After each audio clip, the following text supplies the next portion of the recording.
What you can see on the screen is an effective way of combining text and graphics, which can be used in a range of settings.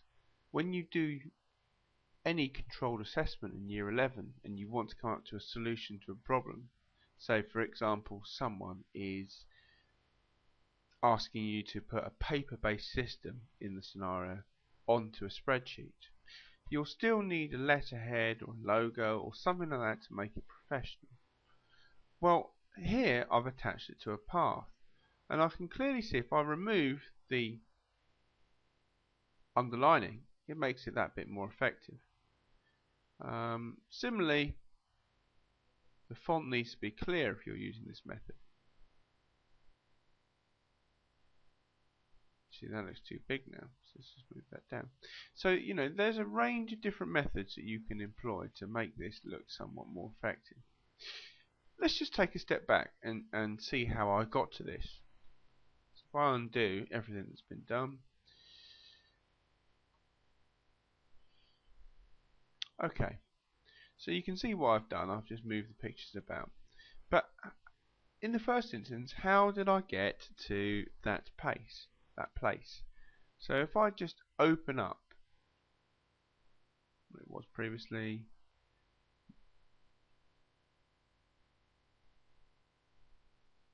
okay, here we go.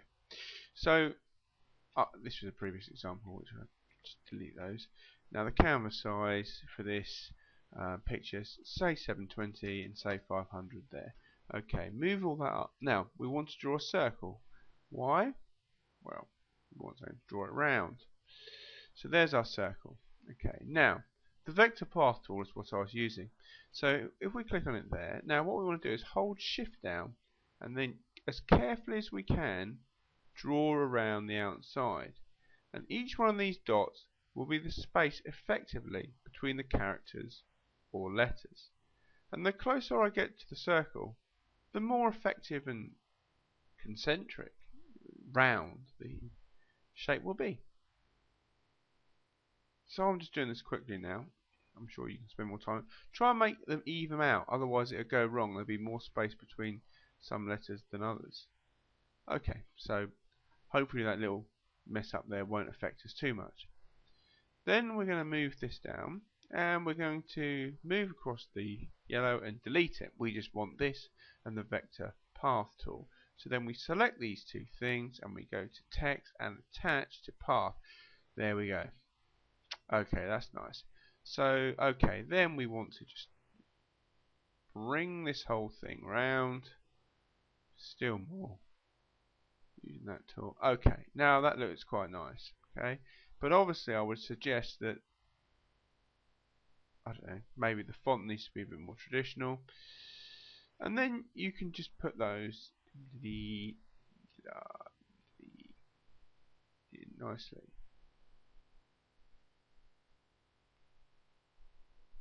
Now if this was in the corner and it was a letterhead, you can see it getting more and more effective, okay? But I'm just going to leave it there as an example. And that's what I'd like you to try and do, to learn to use the vector path tool to make effective website graphics. To get a C, there can't be any mistakes, there can't be any missing capital letters. You need to make sure you've got a range of effects on these. So for example on these I've got a glow around the outside and I have used the alien splat edging tool to make a nice edge around them. Okay, so you can see there that if I click on torn paper, I don't think I had something else before, but if I click on torn paper, it will tear even more. Okay, so it needs a range of effects, engaging, no mistakes, checked by someone next to you, looking professional.